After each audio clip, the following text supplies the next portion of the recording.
I'd like to welcome everyone and also to introduce Ajahn Sundara to you. Many of you will know her. She's, or you've also received her biography. She's one of the original 4 nuns ordained by Ajahn Sumedho in 1983 as a Siladhara, living at Chithurst Buddhist Monastery, and for many years then has lived at Amaravati, having moved there with the nuns, and she's a very long time friend of mine, and I'm delighted to that she's leading the session this evening. Just a few things around what's happening this evening. We'll be beginning with the 3 refuges and 5 precepts, so that Imogen will request the precepts, and she will also give the responses whilst we're muted. There will be an opportunity after the meditation for you to ask questions through the chat box, and those questions will be forwarded on to Ajahn Sundara, who will be able to respond. And at you'll also see that the meeting's been recorded. So I'm happy to hand over to Ajahn Sundara now. Okay.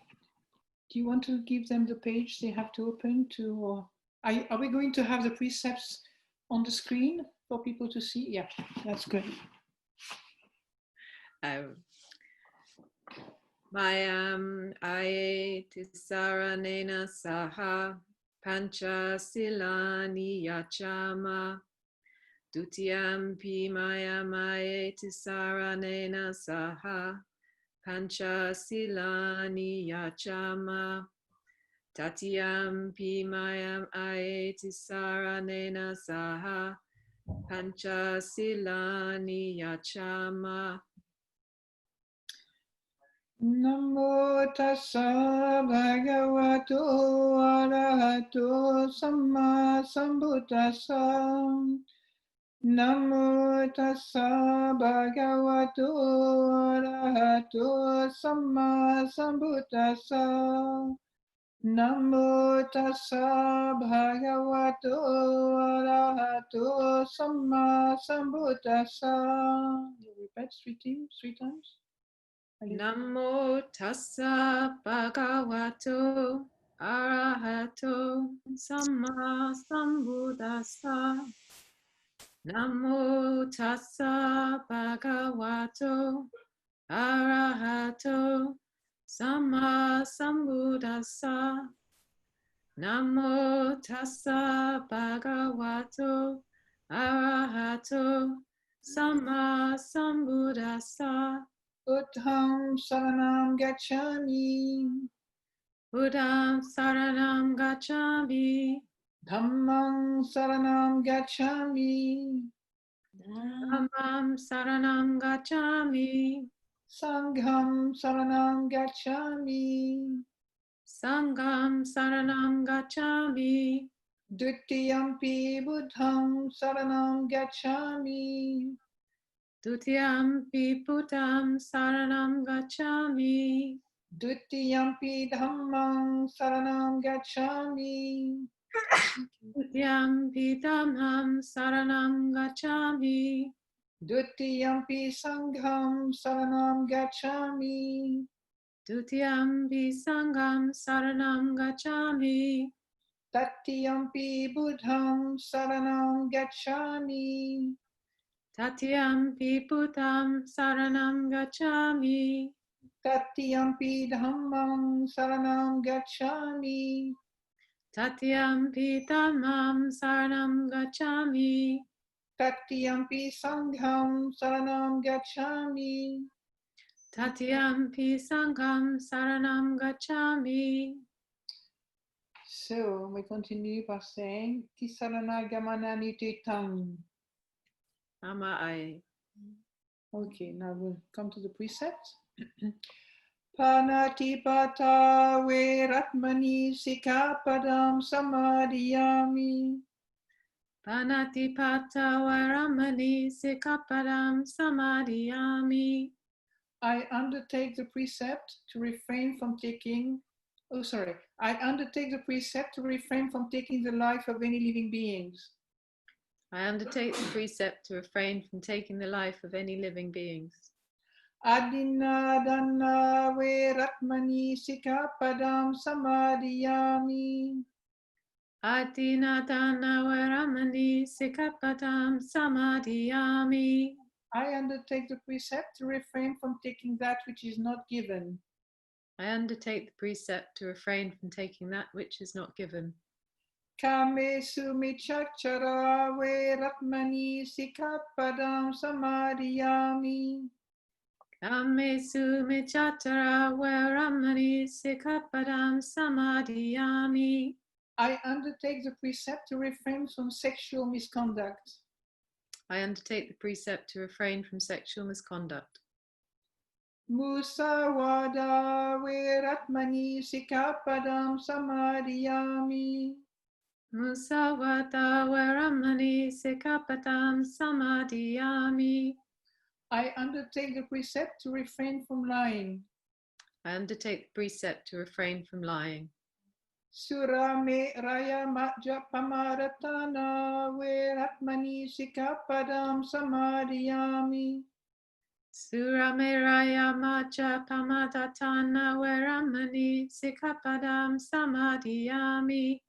I undertake the precept to refrain from consuming intoxicating drink and drugs which lead to carelessness. I undertake the precept to refrain from consuming intoxicating drink and drugs which lead to carelessness. Imani Pancha Sikapadani Imani Pancha Sikapadani Silena Sugatinyanti Silena Boga Sampada Silena Nibutinyanti Tasamasila Visotaye. Sadhu, sadhu, sadhu. So we've finished taking the 5 precepts, right? Which you remember, you can keep it for as long as you want, a whole lifetime, few weeks, a month, an hour, half a day. We are not bound for life. It's not precept for life. Just precept to remind you of the intention that leads to happiness and that leads to support the path of liberation. Okay? So now we're going to do the chanting, which is on page 2, I think. Huh? No, 18. It's the evening chanting. Okay? Have you got it? Yeah. And if you want the translation, it's on the other side. Okay? Dedication of offering. Actually, we can do it in English. I think it's probably quite good to do it in English. You have an idea what you're talking about. To the Blessed One, the Lord, who fully attained perfect enlightenment, to the teaching which he expounded so well, and to the Blessed One's disciples who have practiced well, to thee, the Buddha, the Dhamma, and the Sangha, we render with offerings our rightful homage. It is well for us that the Blessed One, having attained liberation, still had compassion for later generations. May these simple offerings be accepted for our long-lasting benefit and for the happiness it gives us. The Lord, the perfectly enlightened and blessed One, I render homage to the Buddha, the blessed One. The teaching so completely explained by him, I bow to the Dhamma. The Blessed One's disciples who have practiced well, I bow to the Sangha. Continue the chant, huh? Recollection, yeah. No, yeah. In English? Yes. Now let us pay preliminary homage to the Buddha, homage to the blessed, noble, and perfectly enlightened one. Homage to the blessed, noble, and perfectly enlightened one. Homage to the blessed, noble, and perfectly enlightened one. Now we bow 3 times à nouveau. Again.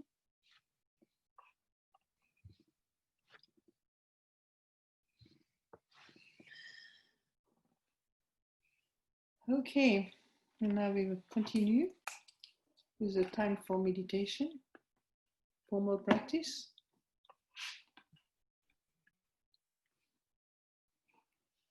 So,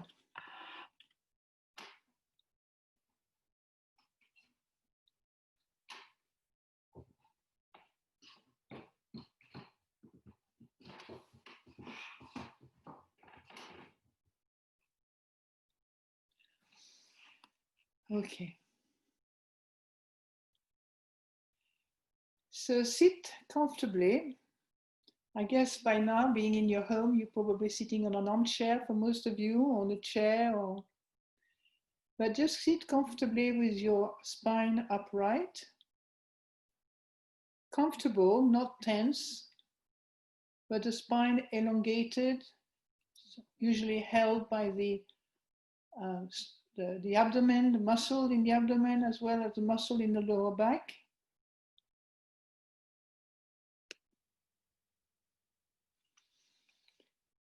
And close your eyes gently.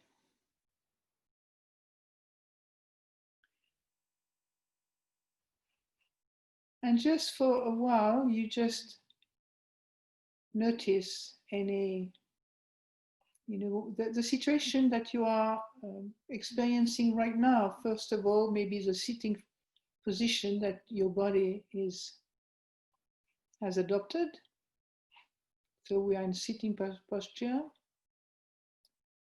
And the hands are resting in your lap or on your knees. Your chin is slightly tucked in.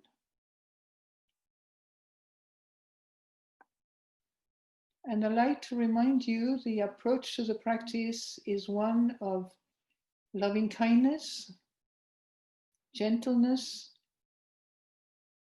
and the intention to accept fully and very patiently everything that you experience in the present moment.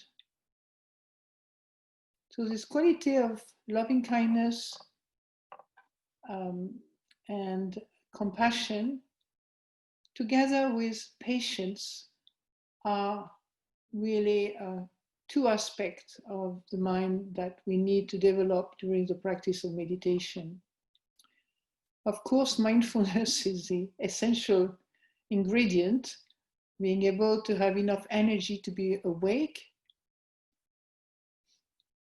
and let this quality of wakefulness just guide you rather than you trying to control the mind to be this way or that way, or change posture constantly, or get frustrated with your thinking or your feelings or your emotion.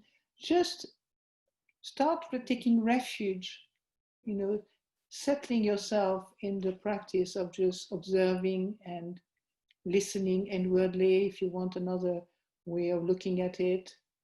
Being a witness is not separate from your mind, by the way. It's just a quality of mind that is enabled to act as a mirror of the present moment.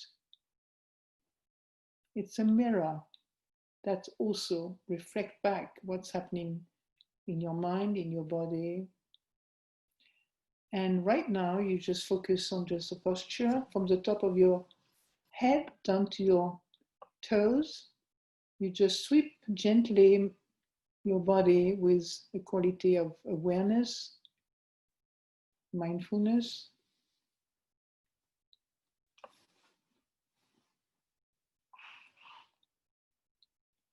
Letting your mind, your heart, your awareness just let go of whatever arises, whatever comes up, and disappear.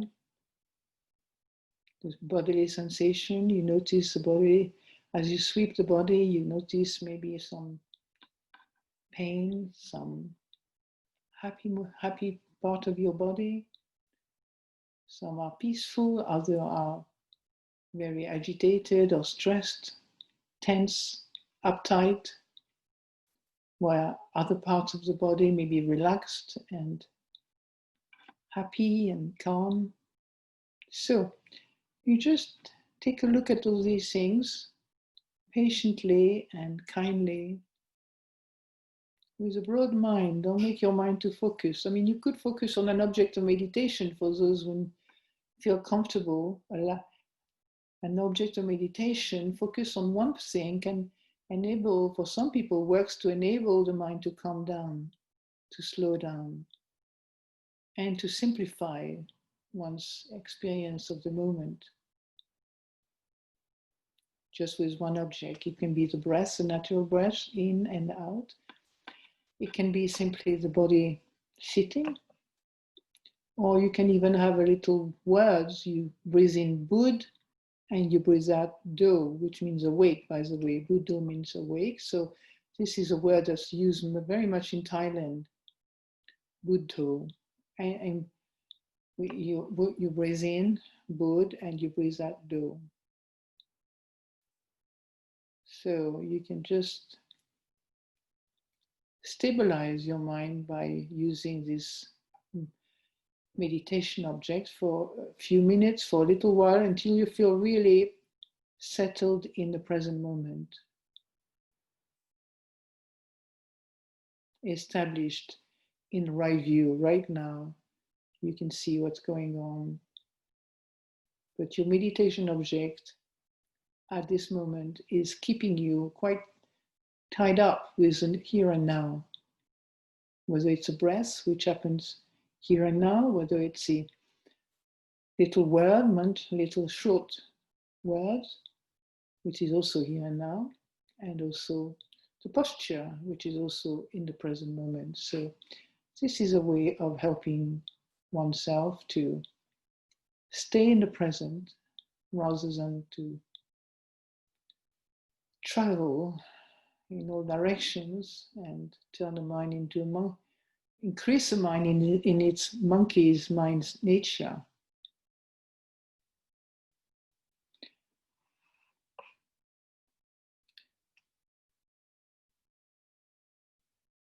So the whole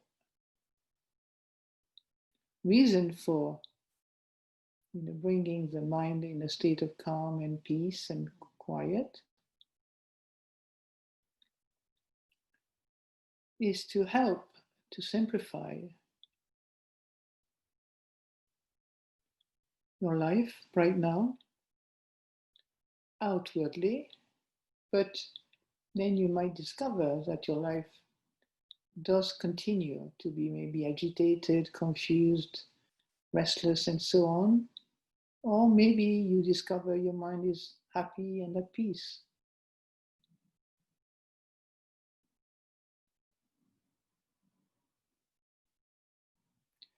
Remember two things: benevolence, loving kindness, and patience.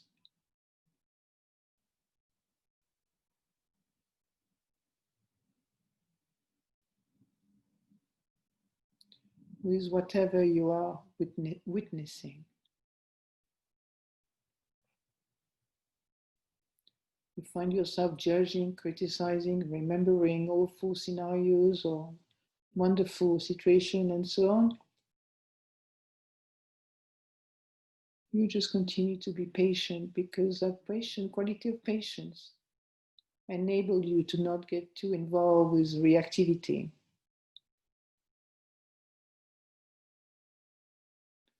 The reactive nature of the mind that keeps jumping onto things, trying to control, trying to change, trying to move, trying to have things differently than what is here now.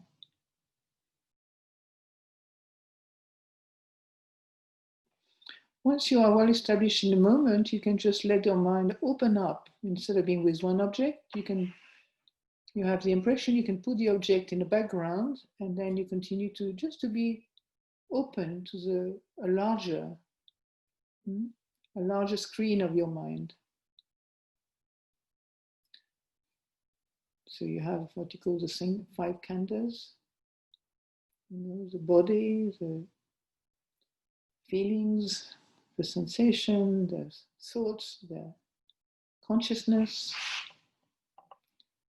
We can be aware of these different things, more or less active or dormant.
This must be in her room there.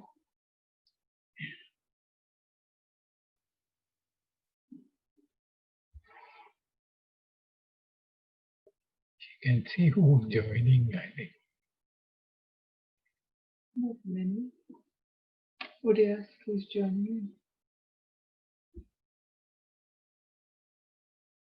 What is happening? Hello? I think someone accidentally unmuted themselves.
Namo tassa bhagavato arahato samma sambuddhassa.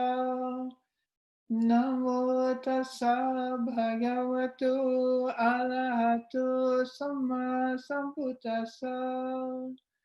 Namo tassa bhagavato arahato samma sambuddhassa. Buddham dhammam sangham namasami.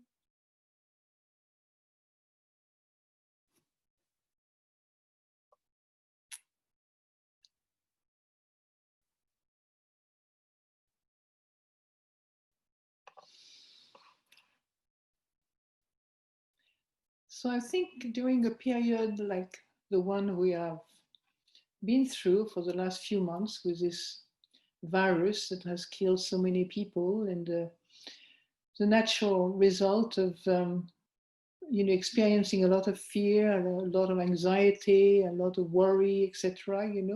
Everything really upside down. I mean, it's so, whether it's a government, the prime minister will get the coronavirus, will suffer from that. The schools, the business, everything is just, has been very disturbed by this pandemic. And I look at the news, I just can't believe how much we have to adapt to this, out of fear of catching this disease, which is quite deadly. Well, one thing that really we must remember, the body has its own life, the mind has its own life. What we have in common for all of us is that I imagine, maybe I'm assuming something that's not happening, but certainly you must, I feel certainly extremely glad and extremely joyful to know that I have a path that can actually take care of the health of my mind. And the mind is much more powerful than the body. So in that sense, that this health of the mind can influence also the well-being of your body. You may not have to take all this medication to counteract your stress, your worry, your anxiety, and so on, but to remember the good things of this life whilst we're going through a pretty difficult time. And one of the good things is what you find at the Buddhist Society, really, what it offers, to learn about how to look after the mind, to really develop the mind, strengthen the mind, clarify your view on things, having thoughts that are able to think more calmly, more positively, more, thought that support life rather than support death. So this is something to remember, to see that we are very fortunate, to count our blessings, in other words, to use a simple phrase. We may not want to think in, constantly in a positive way, but it's not, it's not an unworthy thing to talk about the facts, the positive facts of our life, not dreaming about the facts, but actually what is truly happening. The fact that we have an interest in the whole pharmacopoeia of Buddhism, which is most of the teaching is actually a kind of medicine for the mind, heart, body, mind, heart. Yeah, the teaching is what enables us to wake up. And sometimes it's not like waking up is Buddhist particularly, but there's a time in our life where suddenly, maybe through some unfortunately tragic things or dramatic things, something that really shocks our life, we suddenly wake up. We suddenly have no other choice to see life as it is, and it's really painful. So maybe sometimes it can be painful. It comes through a painful experience sometimes. Maybe you lose a loved one, or you feel very sick. you are, a close call with death, or somebody close to you is on a, maybe has lost their mind or whatever. This really, in a way, takes us to what the Buddha saw when he decided to do a U-turn and not return to the palace of his father, but go off into becoming a sadhu, an Indian sadhu, looking for truth, looking for the meaning of life, looking for what is the reason why we are here, and how we can really live in a way that feels good, that feels really worthwhile, that is enabling our heart to feel inspired and to feel uplifted enough to have a good reason to be alive. Once we see the pathway we are given, once we see that there is a possibility to, stop being a prisoners of our negative habits, to stop being sick from having to do the same old things, the same old actions that keep kind of creating a lot of negativity, remorse, a lot of regrets, a lot of defensive kind of mechanism that is stressful. And we have to constantly tell people why we do this, why we don't do that, feel attacked, feel hurt, and so on. So this is a wonderful news. If there is a wonderful news in this life, it's the fact that we can actually cure our mental illnesses. Maybe not severe ones like deep depressions, and even though meditation is excellent for depression, but maybe you need something more, a medicine, an allopathic medicine possibly, or homeopathy, whatever, so strong medicine that can help you momentarily. But when the mind is really looked after, following the Buddha's advice, and with a lot of patience and loving kindness, you're not trying to get rid of your personality or yourself. You're not trying to constantly judge yourself for being the way you are. It's the opposite. The practice is the opposite of that. Don't get fooled, by the mind and the Mara of your mind.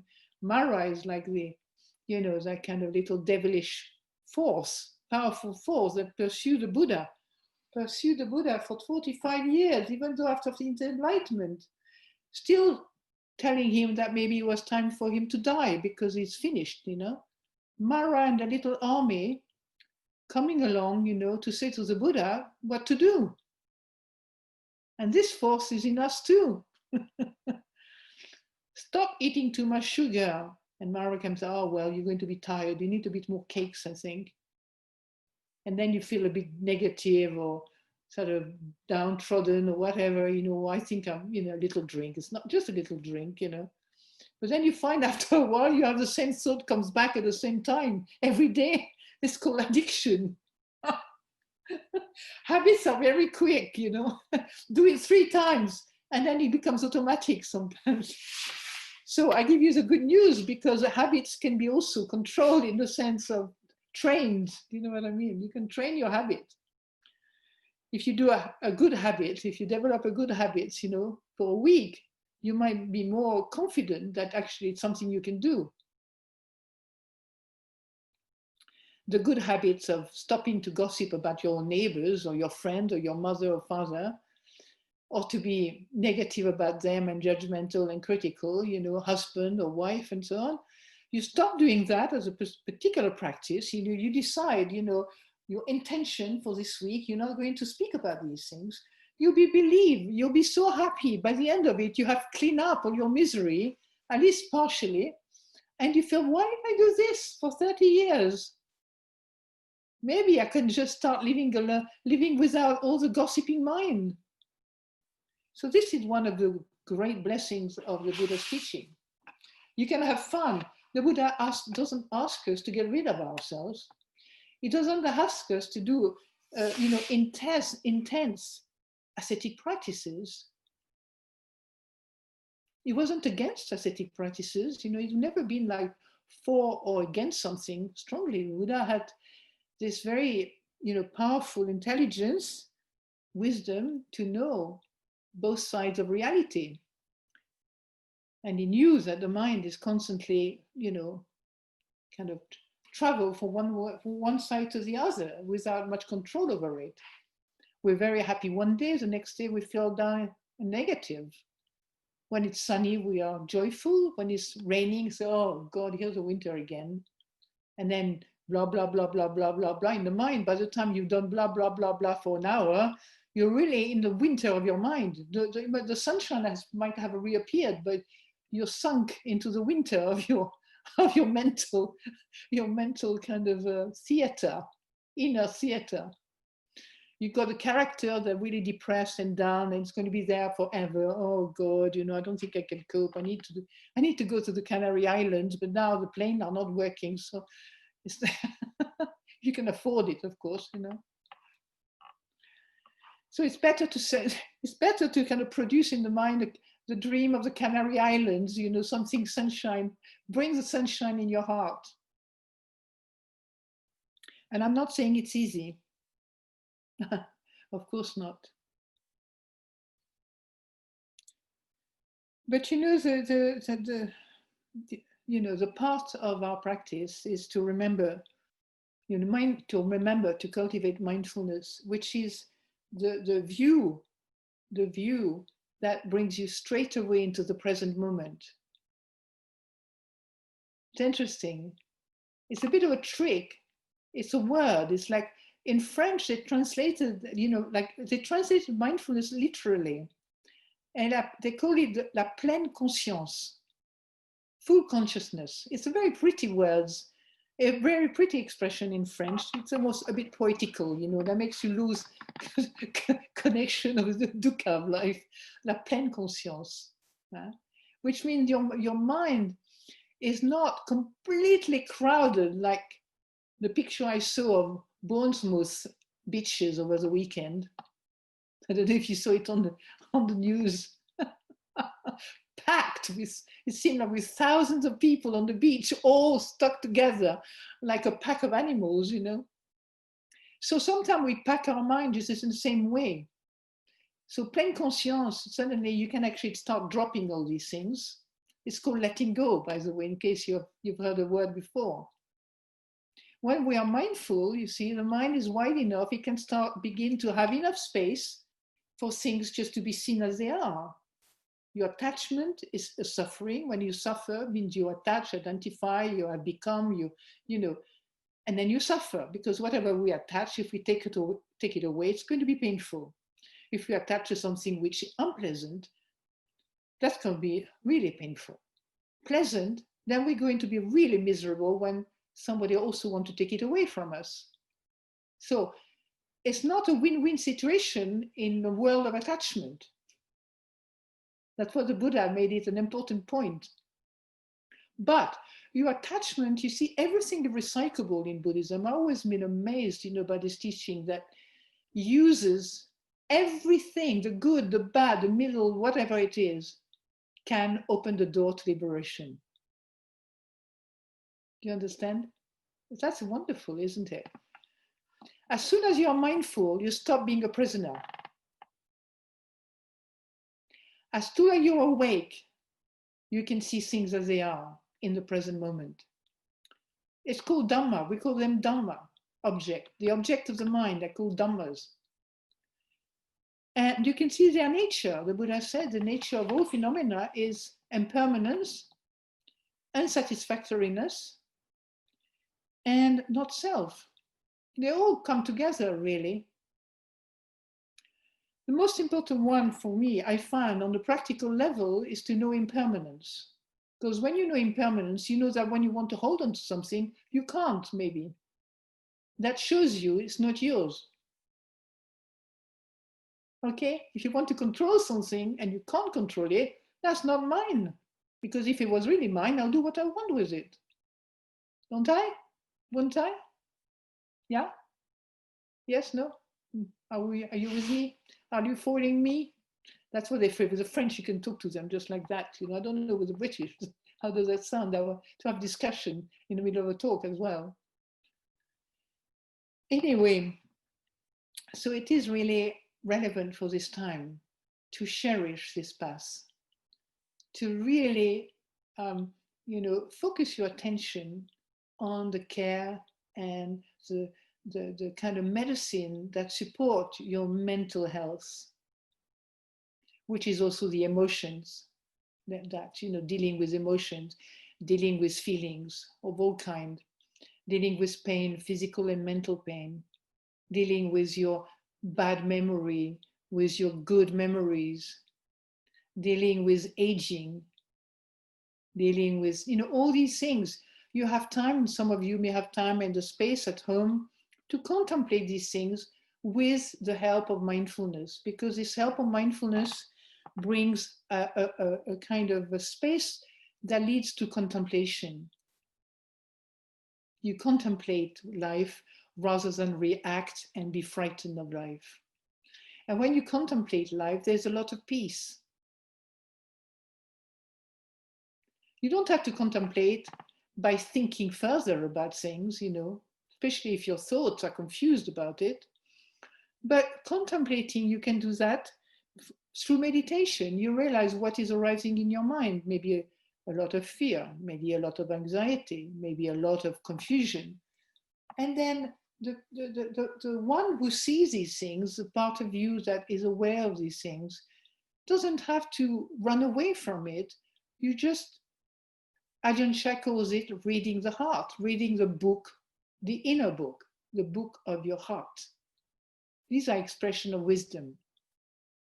It's not like go to page number 330 to 506 and check, the various things that the book is telling you. Ajahn Chah, a great master, will say, just read the book of the heart. You've read enough book outside. It's not against book. Nobody is against book. I think it's very important to get knowledge, of the Buddhist teaching and to be able to read and know things, intellectually. But as he said, you can read 10 chapters on anger, but there's nothing to know anger better than knowing your own anger. Right? No, nothing will ever replace reality. You understand? So that's why practice is leading you to reality, to see things as they are, directly, without interference from other things. You can see it with your own inner eyes.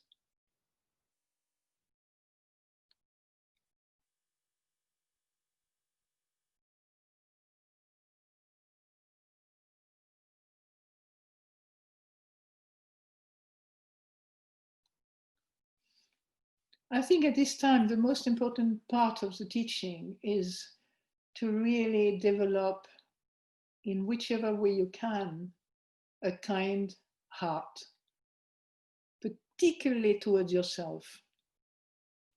Because I'm sure many of you are going through a lot of stress and a lot of anxiety about the future. Even if one has finished with having children, work, retirement, and so on, some of you may be facing aging with a fear. I mean, after 70, I'm 73 myself, after 70, you can just check all these 70 people, and just, well, so just let them die, I think Boris Johnson got out of it well because he's a prime minister. He got a good job done on him. He nearly died, but somehow they were making sure that his breath was going to carry on, his oxygen was on the right level, and all the rest of it. Doesn't take much time if your oxygen is not working for very well. Everything collapses, collapse. So just a fear of, facing death it's for many people, it's a great source of anxiety.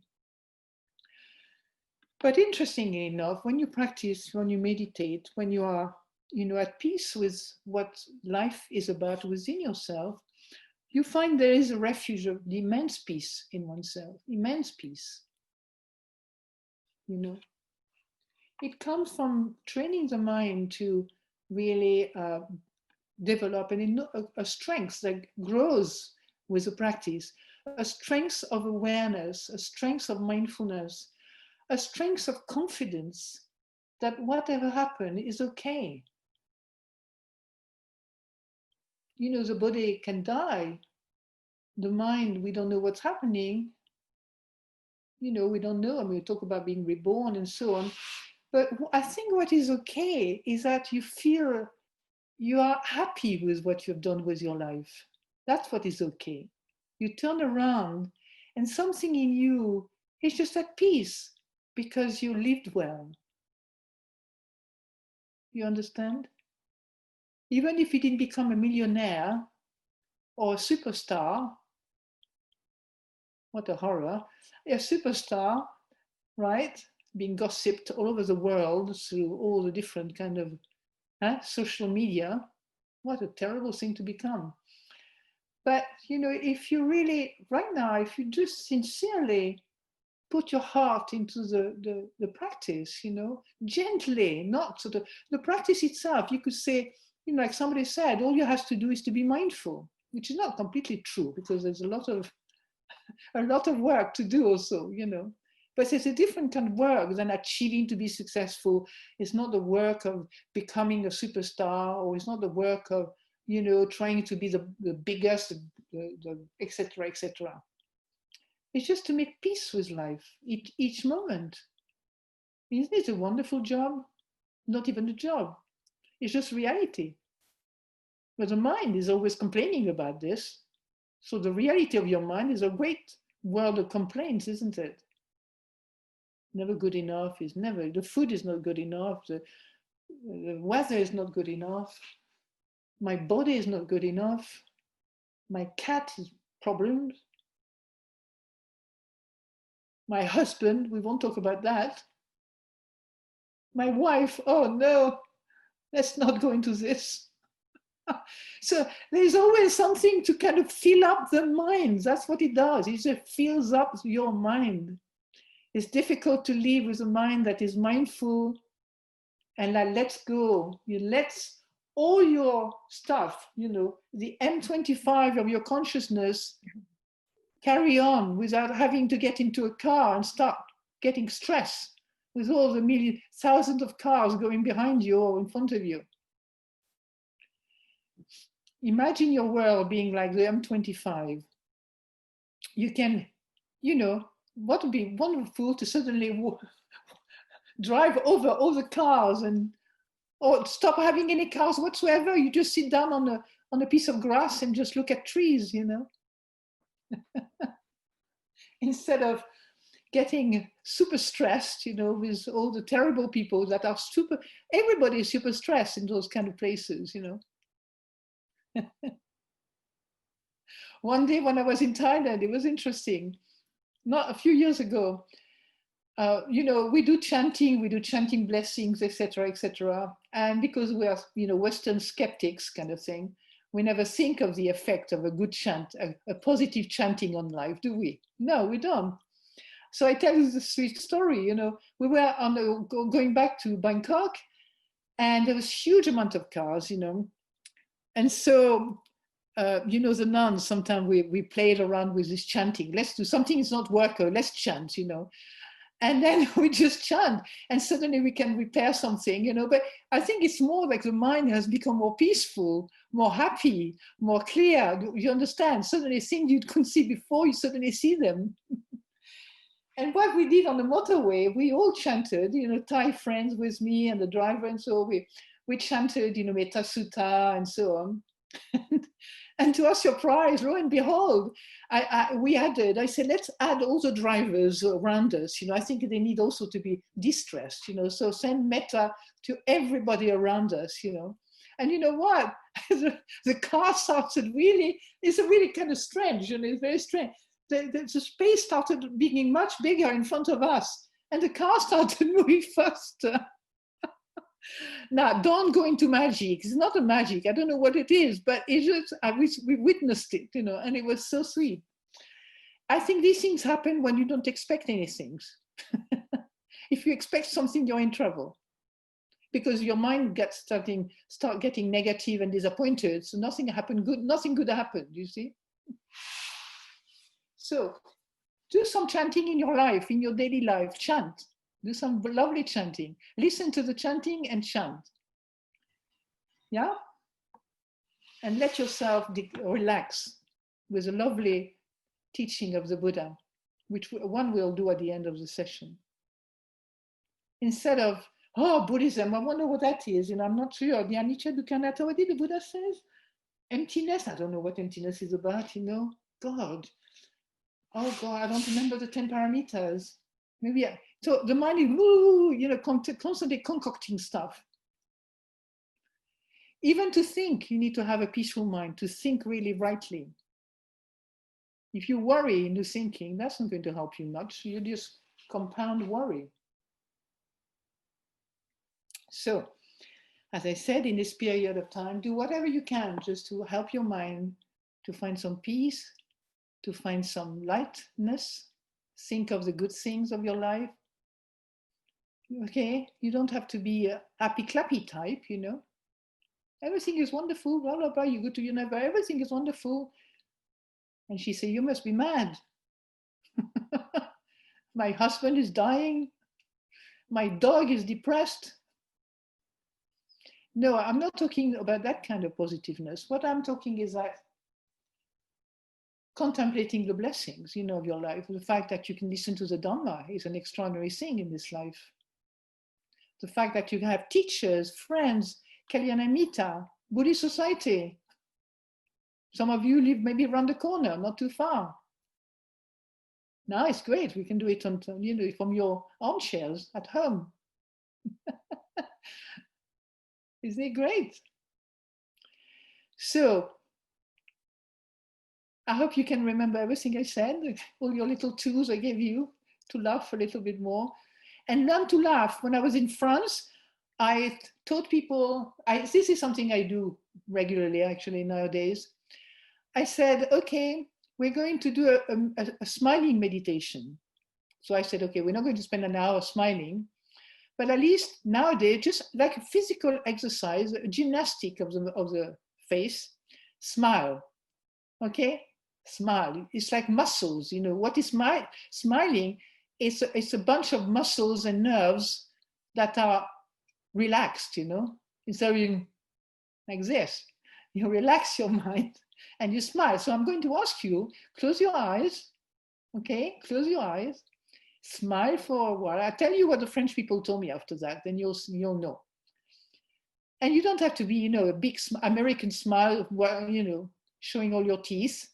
Just a gentle smile. If you want to smile à l'américaine, you can too.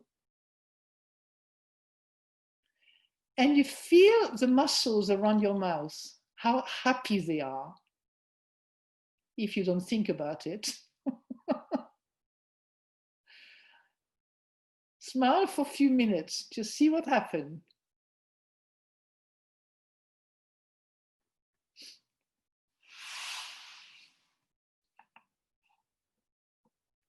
I'll give you a little sign when you stop smiling. Notice your eyes when you smile. Notice your cheeks, your jaws. Notice your eyebrows and your forehead when you smile. Notice your heart when you smile. Notice your skin when you smile. It's so lovely to see you smiling. You all look 10 years younger. That gives a good laughter to somebody. That's a good bargain, isn't it? A win-win. And now you can open and then just feel, you open your eyes and just continue to feel the result of your smiling exercise. Is there someone who wants to say something about this exercise? Shortly, because we want to do something else after that. It's difficult, huh? British don't like to share too many things. Huh? A bit shy. Huh? A little bit timid. Never mind. I can say, okay, you say something. I was just going to say, I'm not sure that everyone can unmute themselves to say anything. So let's put messages in the chat. Can you speak? Let's see with this lady. Yes, tell me. Yeah. It's a lovely exercise. Thank you. There you go. Doesn't take any money. It doesn't take to go anywhere. It's so nice to see everyone smiling. It's making me smile more. Isn't it? Yeah, yeah. Tell me. Oh, look at that. I didn't recognize you. Hello, hello. Oh, that's great. Yeah. It's a very peaceful feeling. Very peaceful. Isn't it lovely? Yeah. Is that your husband next to you? Yes, he's here. Oh, I'm so happy to see you. Yes, it's lovely to see you as well, Andrew. Yeah. Do you have anything about smiling to say? No? You want to say anything? No. There's a gentleman here. He's on my screen. Michael.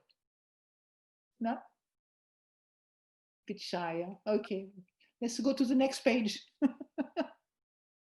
Anybody wants to say anything? No? Yeah. Oh, hi. Okay, go ahead.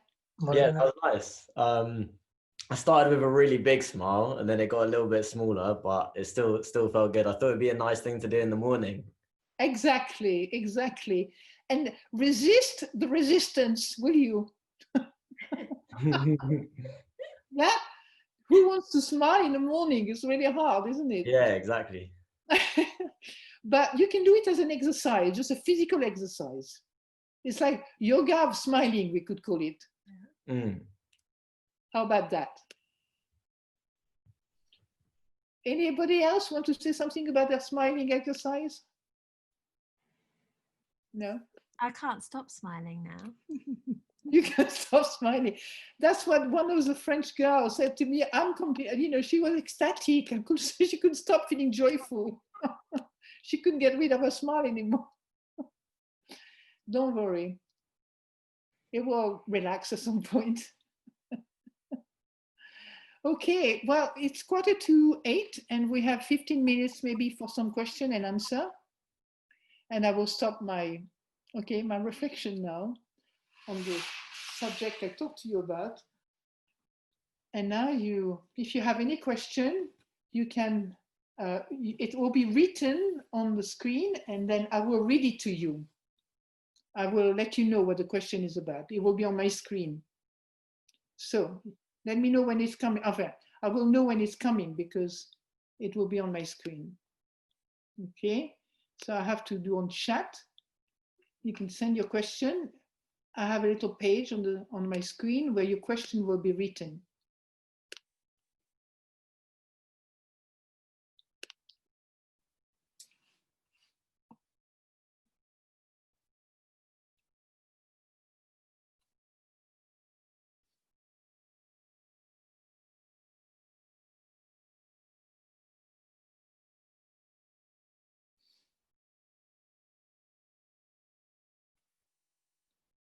Marlon, are you still here? Hello? Just sent you a question, Ajahn. Oh, good. Yeah, it just appeared a second ago. So how do you view the Buddha's teaching on rebirth and the different realms? Well,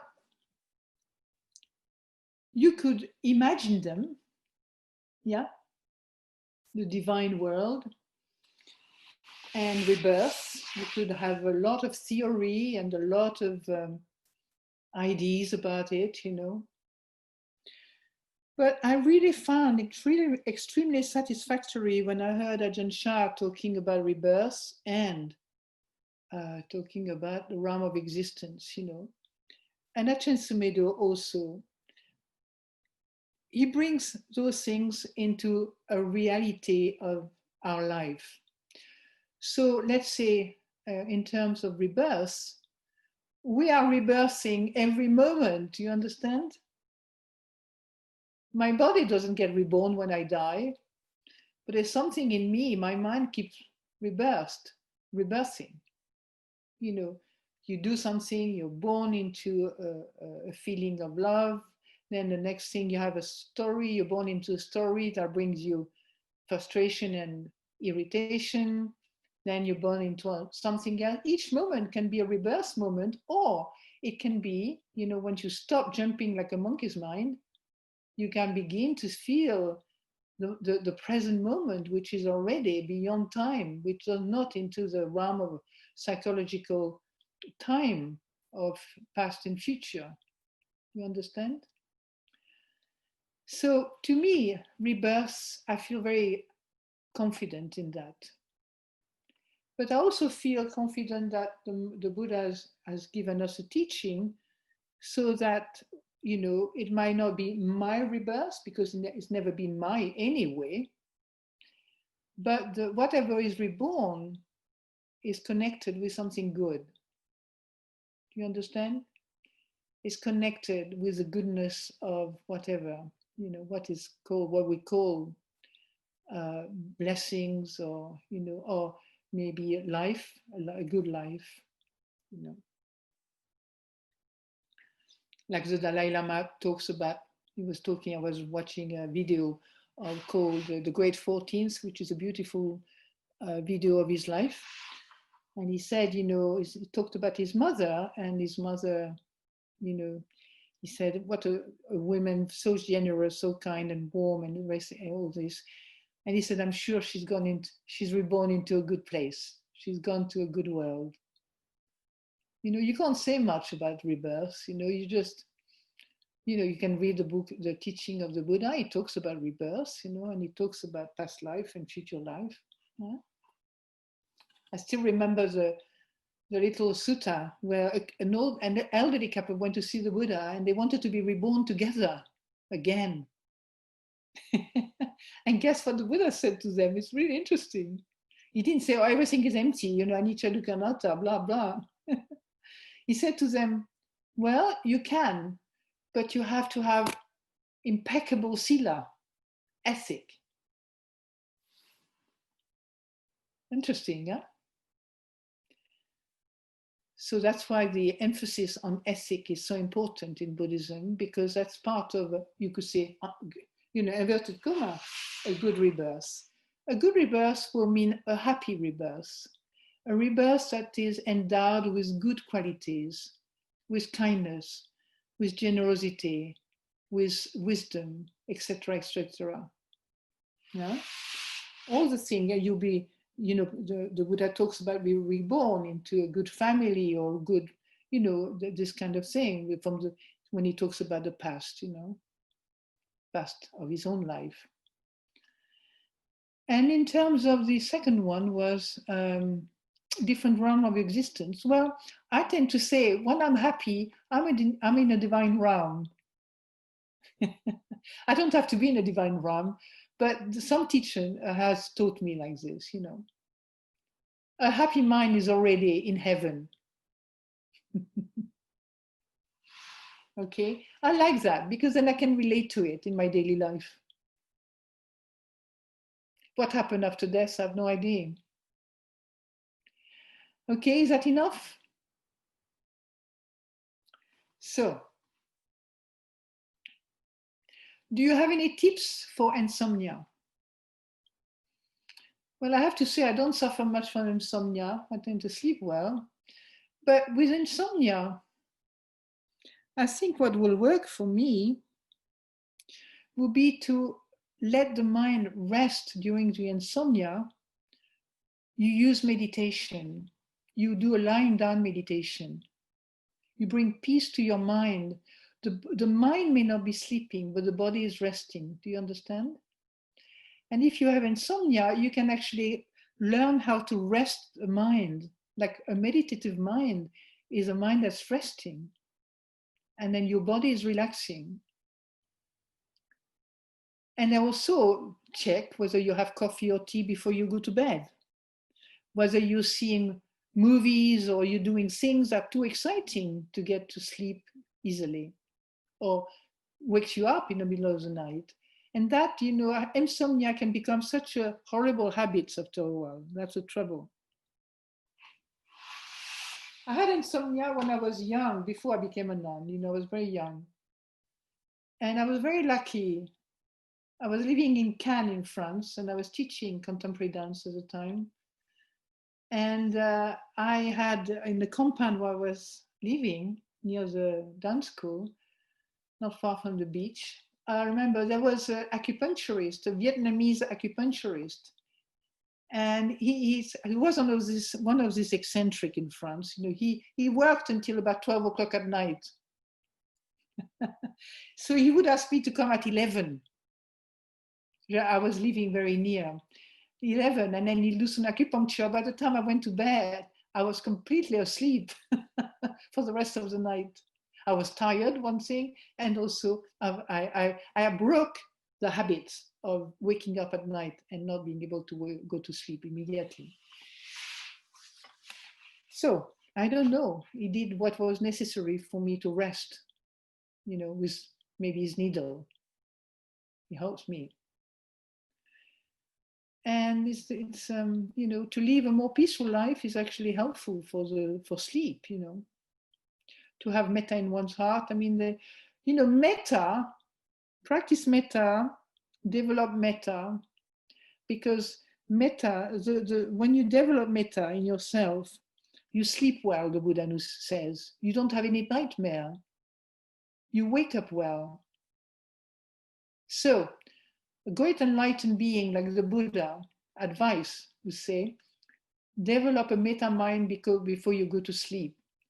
You wish yourself to be well. You find the teaching of metta around. You can just chant it kindly or just read it, you know. Wish yourself to be kind and at peace, to be well and at peace. You wish, after that, you wish everybody to be well and at peace. Even if you've been angry all day, never mind that. You're in another world. You're in the world of metta, okay? We've moved from one realm of existence to another. We've let go of the angry moments, and we go to the metta moments. And then try to do this, you know. Try to develop your metta during the day, during the before you go to bed, when you get up, you know, make metta a very deep, you know, inclination of your mind. Direct your mind always toward metta and patience. Patience is metta in action. You understand? I discovered that in France just a few days ago. It's the connection between the two. I think is beautiful. Okay, metta is a feeling you may have. Patience is when you have metta, you have also patience. And I thought, how lovely. I never thought of it like that. That loving kindness, love, is translated as many things, but one of them is you are patient, you're kind with people, with elderly, young people, baby, whatever. Okay, that's enough. Have you any advice to stop thought proliferating during the day? There seem to be so many stimuli at the time. Yeah, I know. Well, there are many ways of, you know. The first thing, you must find out whether the main stimuli or stimulus is your aversion to them, your resistance to now. That creates, that compound the experience of monkey's mind. It increases it, intensifies the monkey's mind. So verify in yourself if you have patience and compassion to your mind when it thinks so much. Okay? Check. Are you averse to your thoughts? Are you averse to your senses? Are you averse to the stimuli of your thoughts? Double check. When you are mindful, you are encouraged to see aversion as an object, as a feeling, but not to follow it. Okay, so yes, there are stimuli in life, it's enormous, it's very distracting or very stressful. But in a way, you have to develop towards the stimuli a feeling of acceptance. First of all, it's not going to change anything maybe, but the feeling of acceptance is going to stop the extra stress that's created. Do you understand? Yeah?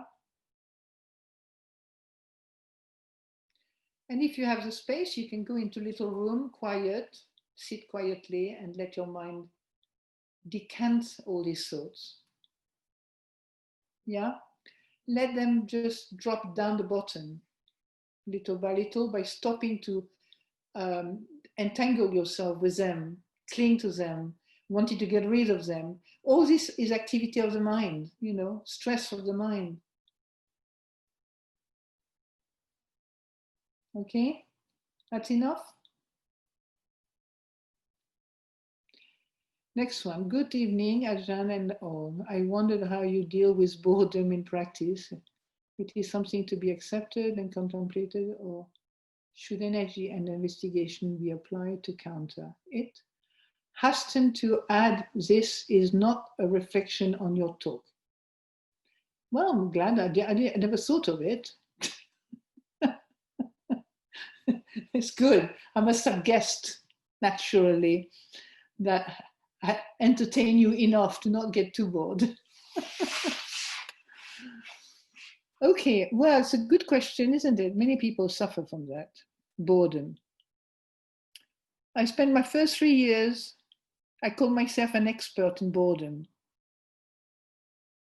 But I saw boredom as an object quite quickly. So boredom is a lack of energy, and it's not, I didn't lack energy at all myself. Boredom is not feeling, it's a lack of energy in the mind. There's a lack of energy, and it's a fear of just getting bored also. Just getting, not getting what you want. When you stop being excited with something, you can get bored very quickly. Happens everywhere, every situation, whether in a relationship, at work, or anything. Boredom is a master of you getting you reborn into something. Be careful. But boredom will lead you straight away to want to be reborn into something more interesting. When boredom is only an emotions, it's not something more than a thought or feeling. And yet we make a big, big, big problem about it, don't we? With boredom, it's one of the 5 hindrances, you know. In some ways, sleepiness, you know, being in a state of torpor is very close to boredom. When you contemplate it, being mindful of it, you begin to know its nature, how it affects you. You don't have to become it. You can see how it affects your mind, affects your body.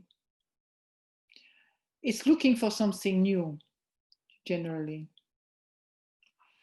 It's bored because it's looking for something new, something more interesting.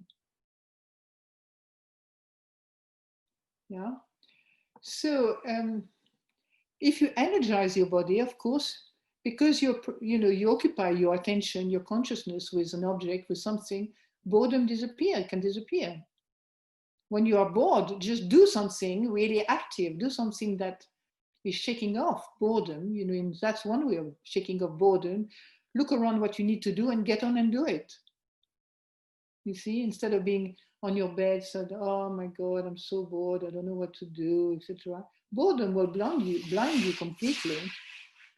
And instead of giving you a clear view of what is needed to be done on that day, particular day of your life, you can fall asleep and just get depressed. Yeah. So to counter it, yeah, investigation, energies. That's what the Buddha encourages to do. That, investigate what is boredom, get to know it so well that when it appears, you have 1 second, it's gone, because you don't give it a second to kind of root itself in your mind and body. Get rooted there. Start sinking into your mind and body. So learn how to develop energy. You don't have to be frightened of boredom. At some point, if you investigate it, it's just like an object you know so well, you don't get caught up in it, that's all. Okay? So, I think time is a few minutes 2 minutes past 8. There don't seem to be any more questions, so maybe we can sit quietly for a few minutes. Oh, I've said we're going to do the, before sitting quietly, maybe we can just end with the closing homage. Yeah.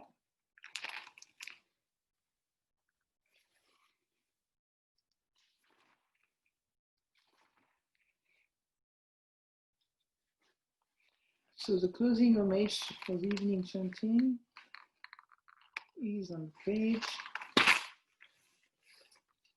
29. 29, that's it.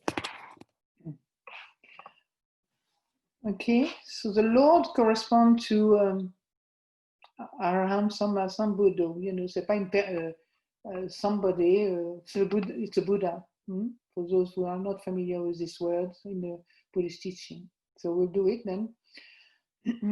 The Lord, the perfectly enlightened and blessed one, I render homage to the Buddha, the blessed one. And then we present ourselves, we bow to the Buddha. The teaching so completely explained by him, I bow to the Dhamma. The Blessed One's disciples who have practiced well, I bow to the Sangha.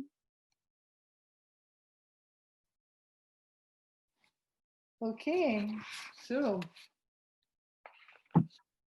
the evening is ending. You can maybe sit for a few minutes before you go to the kitchen, start opening the fridge and doing other things. Just let your mind rest for a few minutes, you know, to just settle and maybe let things sink in. You have had a lot of information, a lot of different things, maybe you've heard before, but now you're hearing it from a different time, different place. And sometimes because of that, they resonate differently.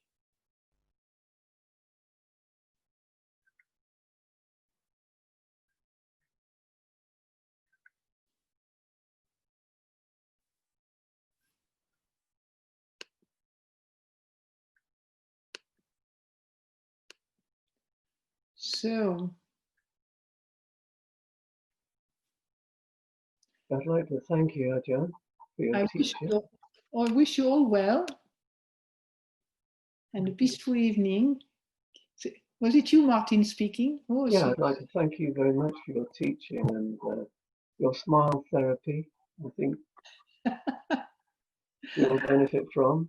So it's been very lovely, and you're such a joyful person. That really comes across. So it's always a lovely experience to hear you. So thank you. Yeah. So I'll see you sometimes. I may appear again, you know, sometime. I don't know when, but we'll see. I've had some invitations, so I'll see how it goes. Yeah. Take good care of yourself. Remember, distancing yourself. Mask is necessary, right? Don't be vigilant. In other words, you know, with this advice. Thank you. And remember, if you can't see all your friends, just spend time spreading metta all around you. Thank you. Thank you. Thank you. Take care. Thank you. Blessing to you all. And you. Bye.